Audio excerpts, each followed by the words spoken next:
बोलायला आपण कधी स्टेज कधी गाजावत नाही आपण तेव्हा कधी स्टेजवर उभं नाही राहतो. तर मला बसण्याची नाही लोक येतात. मी गावातल्या महिलांना सांगतो, आपल्या गावातल्या महिलांना सांगतो, हा बघा जनसंघ आहे. तुम्ही अन्यायाविरुद्ध आवाज उठवा. आज हजारो आहेत, उद्या लाखो येणार आहेत.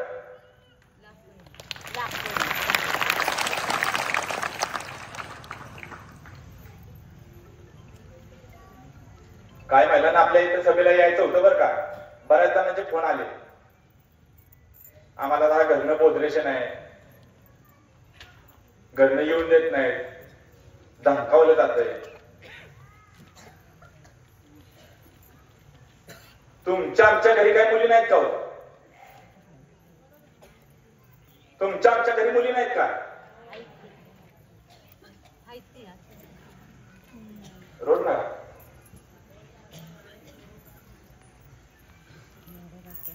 महाराष्ट्र हळूहळू निघाला. असली घटना घडली.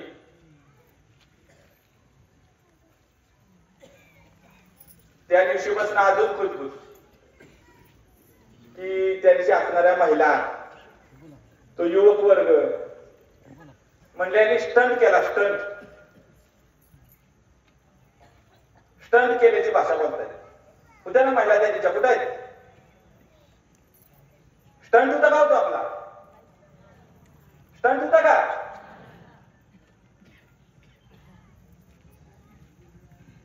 एवढ्या चिमुरडीची अमानुषपणे हत्या झाली. प्रशासनाला साधा जाब तुला विचारायचं नाही का? आपण शंडासारखे बघत बसायचं. 24 तास राजकारण, 24 तास राजकारण. कशाला तुमच्या स्टेजवर आम्ही येतोय? काय करायचे आम्हाला हे राजकारण?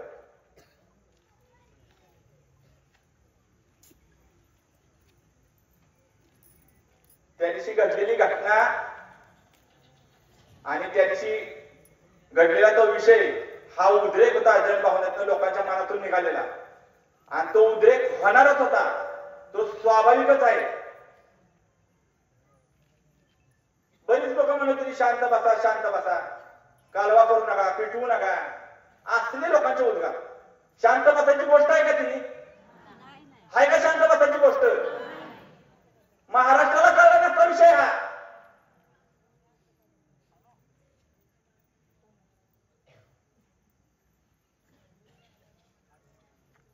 बरेच लोक अर्धा दिवस झाला तो विषय काय देणं घेणं, आपण राव कुणाच्यात आहे, काय करतोय आपण, घटना काय घडली, नुसता चमकोगिरीचा विषय. काय लोकांची आपापसात चर्चा. साधा म्हणजे सावडाय सुद्धा आला. माऊली तुझ्या समोर सांगतो मी, माऊली सावडाय नाही, त्या बाळाच्या कुठल्या दुःखातून जाणार नाही, कुठल्या दुःखात जाणार नाही मी.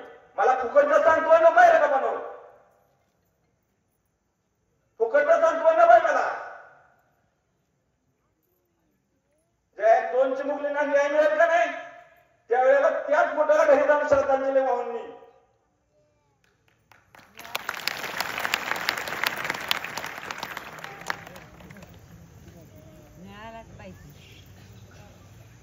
काय समाज जागृत करायला लागतोय आपल्याला, जागृत करायला लागतो समाज. असली घटना घडल्या सुद्धा आणि लोकांचं तुमचं राजकारणच नसतं. काय क्षुल्लक गोष्टीवर साधा तिथं मी गेलो होतो, मला ती बघवणं झाले. काय घटना घडली, सगळी चुपचाप लोक. वाढ येणार आहे तिथं मी माझ्या कामात जाणार होतो, म्हणजे भेटून आमचं दर्शन करून आपलं निघून जावं. मला ती सणच होईना. शब्दासारखं बसणं तिथं बघणं ती नुसतं. तरी पण या समाजासाठी सागर विचारलं का नाही तुला की बाबा मी असा उद्योग करू का? सागरला विचारलं मी की म्हणजे समाजाने आवाज ठेवणार. तुला 20%, 30% लोक 40% आवाज ठेवणार. आवाज उठवायचा नाही कुणी.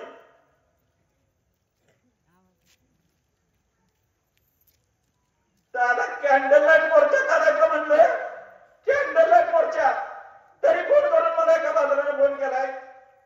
कशाला मोर्चा काढताय? परवानगी आहे का तुमच्याकडे?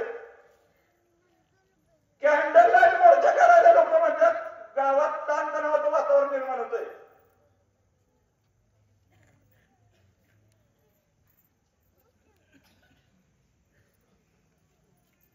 त्याच्याने घरी 2 मुली आहेत. जशा आपल्या मुली असतात का नाही तशाच दुसऱ्याच्या पण मुली असतात, लक्षात ठेवा.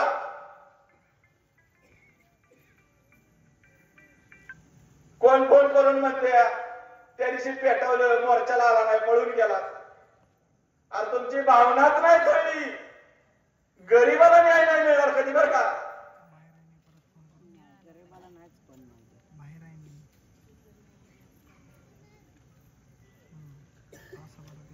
आज त्या दिवशी असणाऱ्या महिला, जो काही युवक वर्ग आणि कायदेशीरित्या थोडीशी मदत केली आम्हाला चांगली. शिवाजी डांगेने सगळ्या परवानग्या मला सगळ्या फोनवर दिल्या.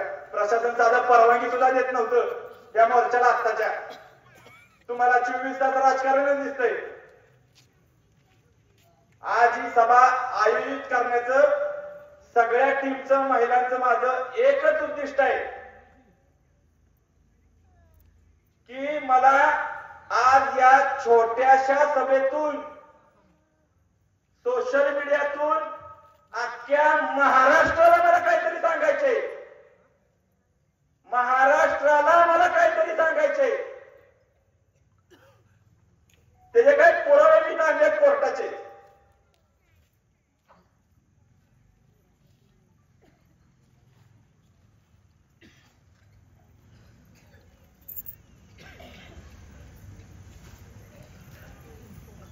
आता विषय घडलेल्या घटनेचा लक्षात घ्या. आता काय घटना घडली गावात आणि मला सोशल मीडियाच्या माध्यमातून महाराष्ट्राला सांगायचंय की नक्की काय घडलंय. बऱ्याच ठिकाणी अजून सत्य बाहेर नाही. जेवढे येईल तेवढे लोक स्टेटस ठेवतात की भावपूर्ण श्रद्धांजली, नराधमाला फाशी मिळालीच पाहिजे. मला महाराष्ट्राशी बोलायचे की घडलेली घटना एका हत्येची नाही, 2 हत्येची आहे. आणि त्याची सुरुवात कुठनं झाली तर त्याची सुरुवात झाली 2013ला.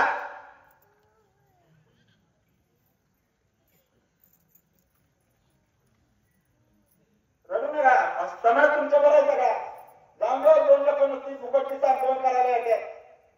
न्याय एकदा आपण घ्यायचं म्हटलं की नाही लाखो लोक राहतात. फक्त स्वच्छ पाहिजे, अजिबात घेऊ नका. मला 2013ची घटना भले काय 2 सोशल मीडिया टिपत असतात त्यांच्याकडून मला महाराष्ट्राला दाखवायचे, महाराष्ट्राला ऐकवायचे. मला तारीख 28/9/2013 पहिली तक्रार झाली होती निकिताच्या अत्याचाराची.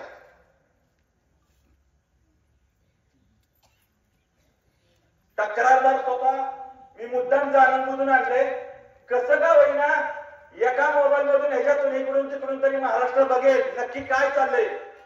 तक्रारदार स्वतः आहे तिथं, सुनीता राजेंद्र पवार. घटना घडली 28/9/2013 रात्री 10:30 वाजता.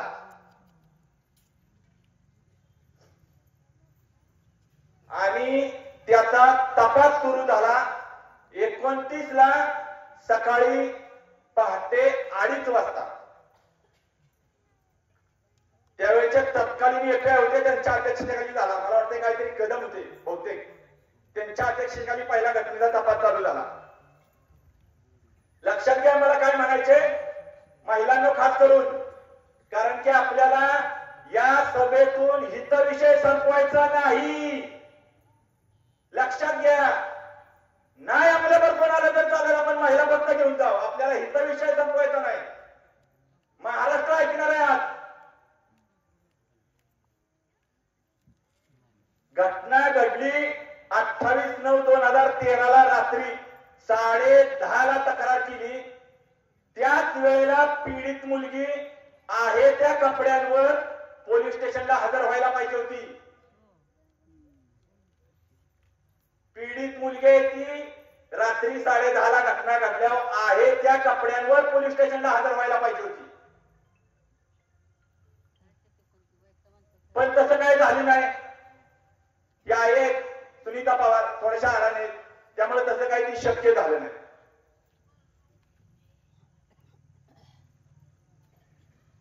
बघा, तक्रार झाली 28/9ला रात्री 10:30ला, तपास चालू झाला 29ला पहाटे 2:30 वाजता आणि पंचनामा चालू झाला 2:45 ते 3:15च्या दरम्यान. तो पंचनामा होता, कपडे जप्तीचा पंचनामा होता.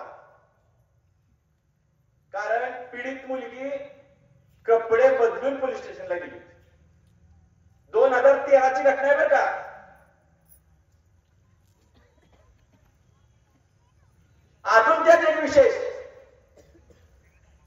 घटना घडली 28ला रात्री, पंचनामा झाला, तपास चालू झाला 2:30 वाजता. पंचनामा चालू झाला 2:45 ते 3:15 आणि पंचांच्या सह्या आहेत नंतर 9 ते 11ला.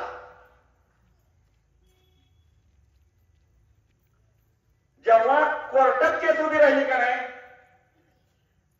तेव्हा पीडितेच्या आईने म्हणजे सुनीता पवार यांच्या उलट तपासणीत असं बोलण्यात आलं की पोलीस 29ला रात्री आले होते कपडे घ्यायला. घटना घडली होती आदल्या दिवशी 10:30ला, तपास चालू झाला दुसऱ्या दिवशी पहाटे 2:30ला, पंचनामा चालू झाला 2:45 ते 3:15 आणि त्या पंचनाम्यावर पंचांच्या सह्या येत्या 9 ते 11ला. आणि ते कपडे डिपार्टमेंटनं पोलीस प्रशासनानं त्यावेळेला 29ला दुसऱ्या दिवशी रात्री नेल्या. मुळात पंचनामा झाल्या पंचांच्या सह्या पाहिजे होत्या, भले तो मग पहाटेचा होऊ नाही तर कधी पण होऊ. आणि मिळालेली कपडे पीडितेची ती सील करायला पाहिजे होती.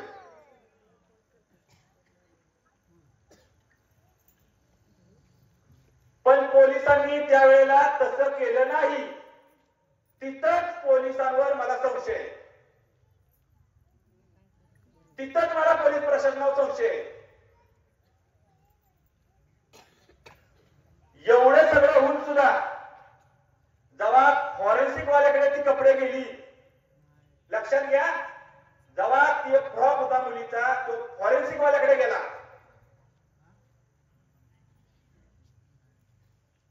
त्यावेळेला सीए अहवालात त्या फ्रॉकवर 1 सेमी व्यासाचा एक खराब डाग आढळून आला. तो बरोबर मध्यभागी होता.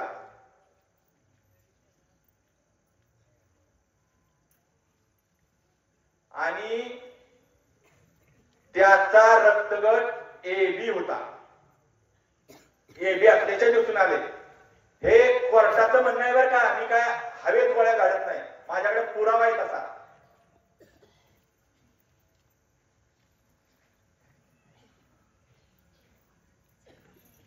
त्यानंतर त्यावेळेच्या एपीआय व त्यावेळेचे तपास अधिकारीची तपास यंत्रणा त्यावेळेची असेल, त्या अधिकाऱ्यांनी आरोपीच्या सिमेंटची व रक्ताची बाटली घेतली होती,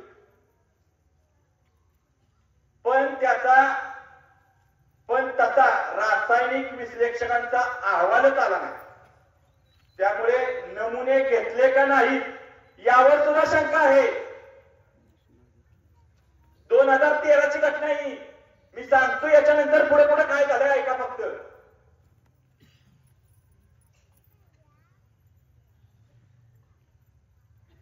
यावर मग नमुने अहवाल आला नाही, त्यामुळे नमुने घेतले का नाहीत ह्यावर सुद्धा शंका आहे. त्यामुळे 2013च्या प्रकरणातील तत्कालीन एपीआय व त्यांची संपूर्ण तपास यंत्रणा यांची चौकशी व्हावी, मी एवढ्याच्या छोट्याच्या सभेतून सोशल मीडियातून आवाहन करतो. त्यांची चौकशी होऊन त्यांचं निलंबन पाहिजे व्हावं.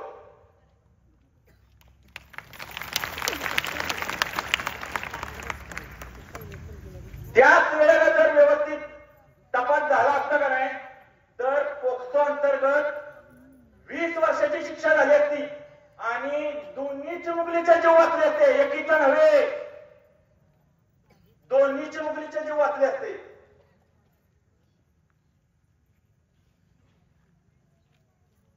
आता घटना दुसरी. पहिल्या घटनेचे पंच जे होते का नाही, ते पंच या आर्याच्या कुटुंबातले होते. समोर आहे व्यक्ती, सगळ्या गावाला माहिती आहे, पण सगळे मुंबळून गप आहे. कारण की आवाज कुठनं उठवायचा, नुसतं म्हणायचं पोलीस प्रशासन काम करते. त्यावेळेची घटना बरं का, पूर्वीची घटना, कुणी नाक खोपटायचं नाही त्याच्यात. जेव्हा आपल्या वेळ येते का नाही तेव्हा उभं राहायचं, असं बऱ्याच लोकांचं म्हणणं. म्हणून एक कारवा करायचा, ही अशी करते ती तशी करते ती. त्या लोकांसाठी मला एक म्हण आठवते, शिवाजी जन्मावा पण शेजारच्या घरात. अत्याचार झाला का नाही, मेणबत्त्या घेऊन आम्ही रस्त्यावर उतरतो दुसऱ्यासाठी. पण जेव्हा आमच्यावर काय होईल का नाही, तेव्हा मात्र तोडतोच, वाकवतोच, जाळतोच, दुसऱ्यासाठी नाही, कोणासाठी.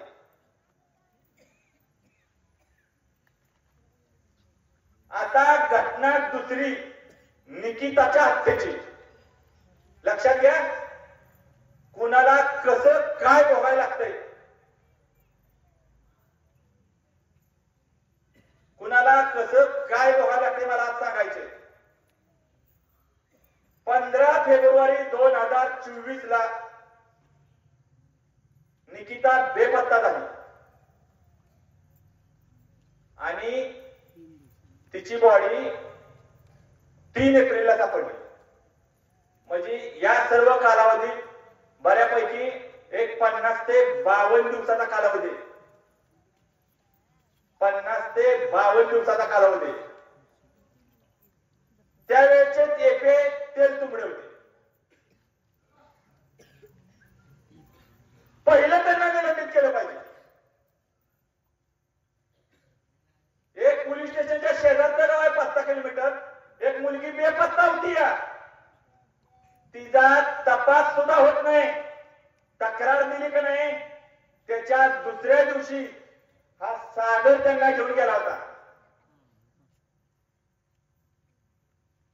या आर्याचं कुटुंब त्यावेळेला सुद्धा त्यांच्या बरोबर उभं राहिलं. उद्या या, परवा या, दिवसभर केळं खाऊन माघारी येत.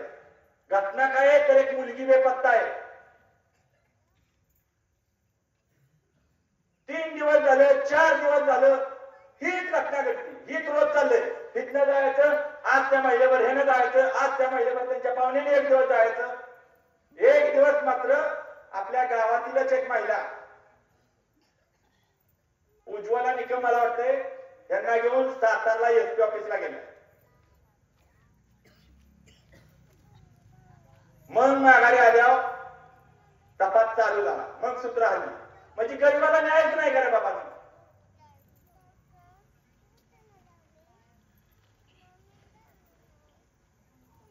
परमेश्वर मी काय बघतो बघा,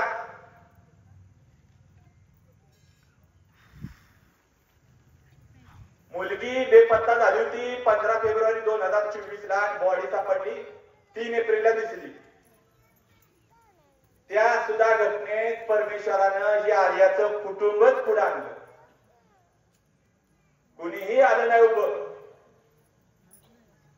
हेच आर्याचं कुटुंब त्या सुद्धा घटनेत पुढे आलं. त्यांनीच पहिला विषय बघितला.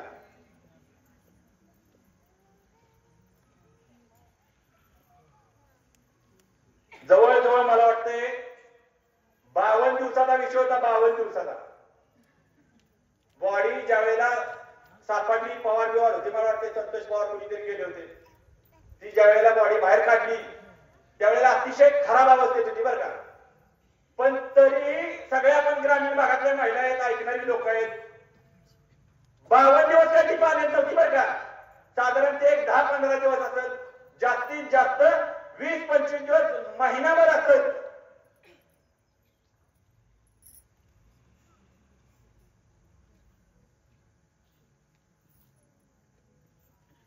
बाकीचे दिवस काय झालं, बाकीच्या दिवस कुठे होती मुलगी ती.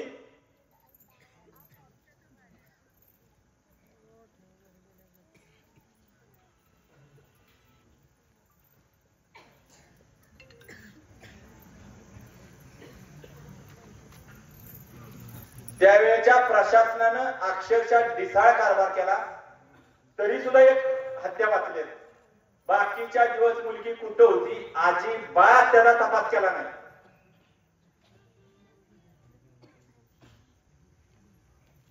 काय रे त्या 15 दिवस हालत झाले तर 10 दिवस 12 दिवस 5 दिवस 15 दिवस जे काय असेल ते कोण आहे बघाय, परमेश्वरच बघाय. त्या मुलीनं नरक यातना भोगल्या असलेल्या, कुणाला माहित नाही विषय.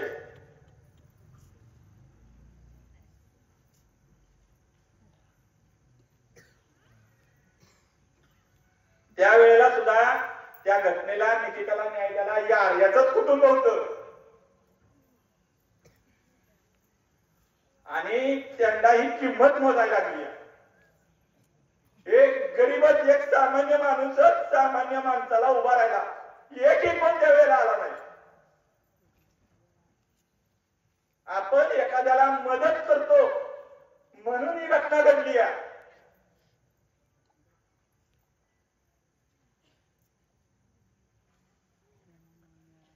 आजपर्यंत मला सांगा, सगळ्या महाराष्ट्रात 10-15 वर्षे अशा घटना घडतात आहेत. सगळ्या घटना अशापर्यंत घडतात आहेत. सगळ्या मुलींसमोर अशा अशा घटना होत्या. त्यात सगळ्या गरिबाच्याच मुली कशा असतात?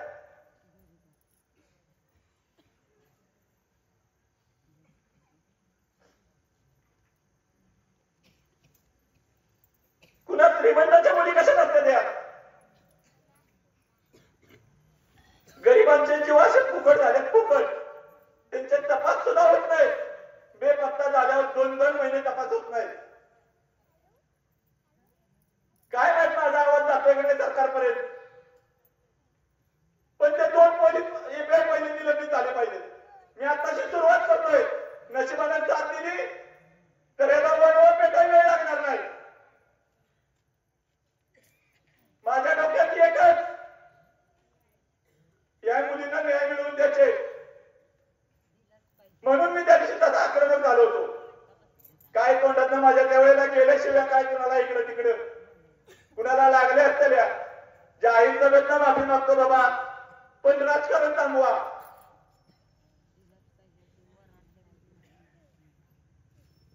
काय देशीलवादीला नुसतं बघत बसणार का तुम्ही? तुमच्या घरी झाल्यावर असं काय करणार आहे का?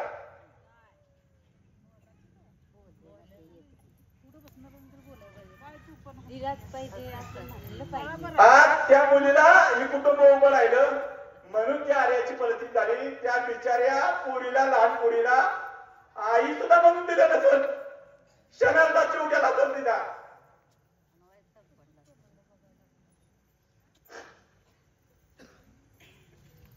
मला तुमच्या मुलीला, आर्याला एकच सांगायचे की आर्या चुकली बर का, लक्षात घ्या.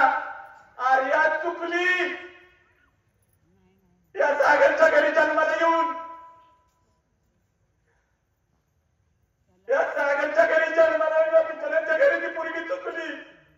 एखाद्या श्रीमंताच्या घरी असती का नाही, जागेवर एन्काउंटर केला असता त्याला, जागेवर एन्काउंटर केला असता.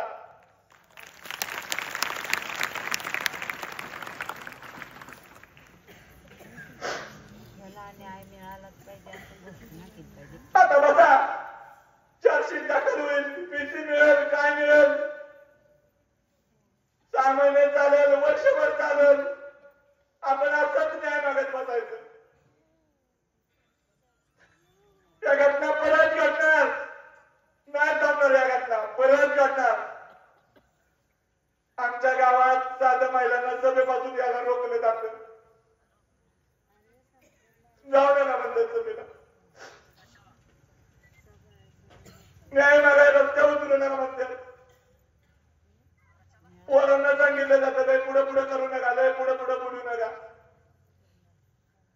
अशा तुमच्या आमच्या पुरीचा जीव जात जाणार, अशाच हत्या होणार.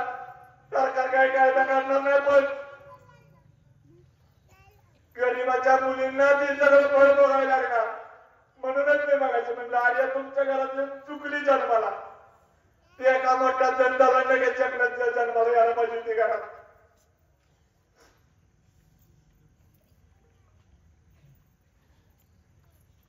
बघू एवढा जन्म मार्फत मला हे 2 शब्द महाराष्ट्रासमोर पोचवायचं होतं. पोचत्याल का व्हायरल होत्याल का कुणाला ठाऊक काय माहित. खराब गोष्टी तेवढ्या 2 मिनिटात व्हायरल होत्या. सरकारला दाखवून द्यायचे प्रेशर गरिबांचं आशू दाखवून द्यायचं म्हणून मी आज पहिल्यांदा अशा पीडिताच्या कुटुंब रस्ते वाचले मी इथं. काय कारण आहे मला सांगा. आपल्या सगळ्यात आणायचं त्यांचं दुःख त्यातली होईना झालेलं त्यांनी घेऊन आलं मी इथं. एवढंच मला करायचं. त्यांची जाणीव दिसली पाहिजे सरकारला समाजाला दिसली पाहिजे. लय जीव तुळतुळतो काय नाही पण राजकारणाची नशा काय आपल्या तरुणांच्याच माणसाच्याच आहे कार्य. त्या घटना अशाच घडणार अशाच आपण आपल्या रस्त्यावर उतरायचं काय मागायचं काय फरक पडणार नाही. पण तरी पण मी सांगतो जेवढं शक्य होईल जिथपर्यंत मला जमल तिथपर्यंत मी तुमच्यासाठी लढत राहणार. मागे नाही हटणार मी. तिथपर्यंत लढत राहणार. अजिबात मागे नाही हटणार. कारण की या घटना कधी बंद होणार नाही. बंद होणार नाही त्या घटना कधी. अशा या घटना घडणार.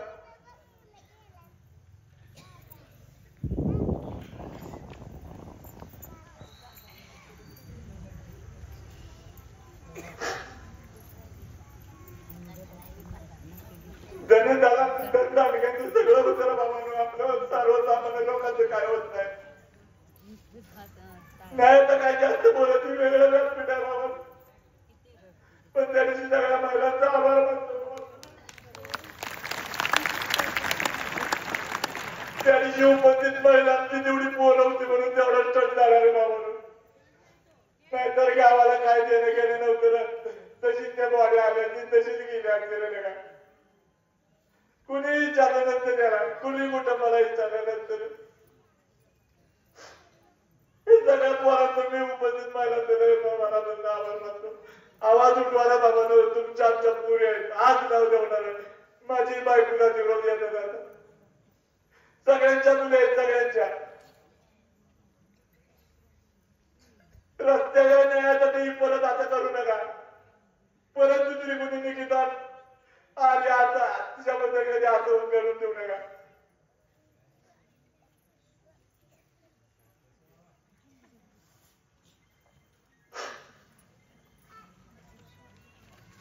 नाही काय जास्त बोलत मी संभवतो माझं शब्द. तुम्हाला काय बोलायचं असलं ते बोला करा. महाराष्ट्राला आवाहन करा. महाराष्ट्राला आणि एवढ्या मोबाईलच्या माध्यमातून अख्खा महाराष्ट्र बघायला म्हणून मी तुम्हाला आणलं इथं. नाहीतर काय तुम्हाला आणायची गरज नाही. कुणाला दाखवायचं नाही.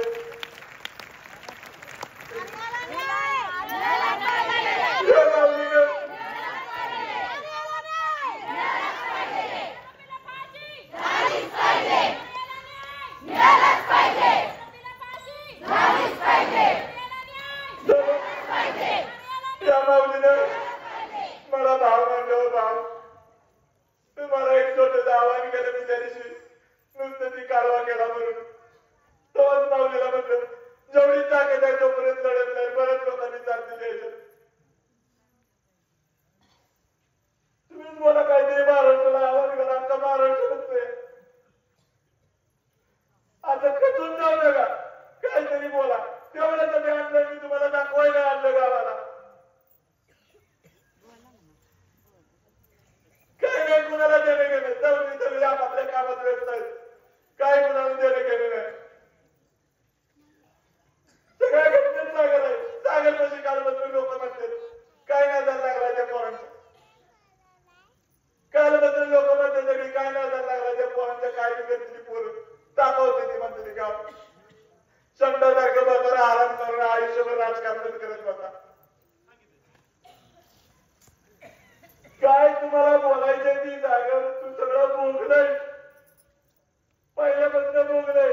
लोकांचा एवढं दाखवा. माझ्या आर्याला किती त्याला न्याय मिळवून द्या एवढीच अपेक्षा करते. सगळ्यांनी मागं पुढताना सगळ्यांनी आता उभं राहिलं तर उभं राहा आणि या दोन्ही मुलींना न्याय मिळवून द्या. निकिता आणि आर्याला न्याय मिळवून द्या हीच विनंती करते मी तुमच्या पाशी.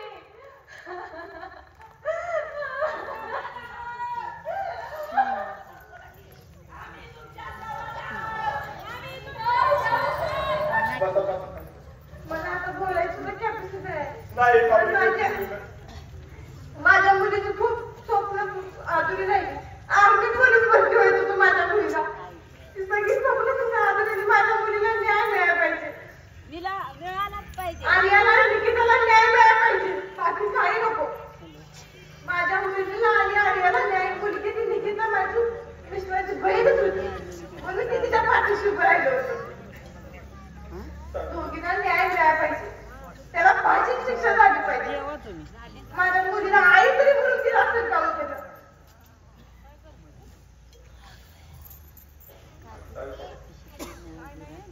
बोल दोन शब्द बोल बाबा. कळू दे गावाला काय तुला बोलायची ती बोल.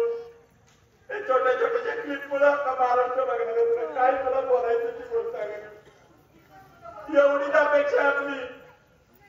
काय नको बाकीचं बाद झाला ना. काय कोणी बोलू नका. काय नाही बाद झालं बाकीचं.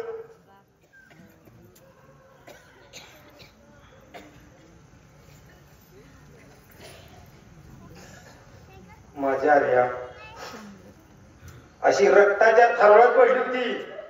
मी तिला उचलून बाहेर आणलं. तेच मी बघून आता सांगू शकत नाही. मी जी काय जी घटना झाली होती ती मी पाहिली. ती तुम्ही जनतेने पाहू नका. त्यासाठी माझं सांगणं आहे की माझ्या आर्याला तेवढा सगळ्यांनी न्याय द्या आणि त्याला फाशीची शिक्षा व्हायला पाहिजे.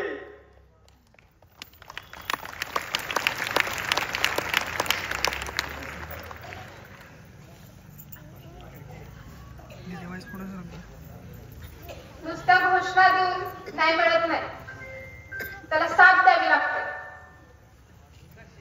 ह्या लढ्यात एकटी आर्या निकिता नाही उद्याचं भविष्य पण. असं होणार की फक्त त्या घटनेवर सगळं थांबलं नाही. होत राहणार. जोपर्यंत आपण कठोर कायदा करायला लावत नाही तोपर्यंत हे होत राहणार. आम्ही आर्याच्या कुटुंबाच्या सोबत आहे. कारण त्या दोघींनाच फक्त श्रद्धांजली म्हणून नाही उद्या भविष्यात कुणाच्याच घरात हा प्रकार होऊ नये. आणि आम्हाला सगळ्यांना संपूर्ण सासवड ग्रामस्थांना तुमच्या सगळ्यांची गरज आहे. तुमच्या साथीची गरज आहे. नुसत्या घोषणा नको साथ द्या तर त्या जीवांना न्याय मिळेल. आणि इथून पुढच्या घटना थांबल्या तर थांबतील पण आपला प्रयत्न तरी तो तरी. जास्त बोलत नाही.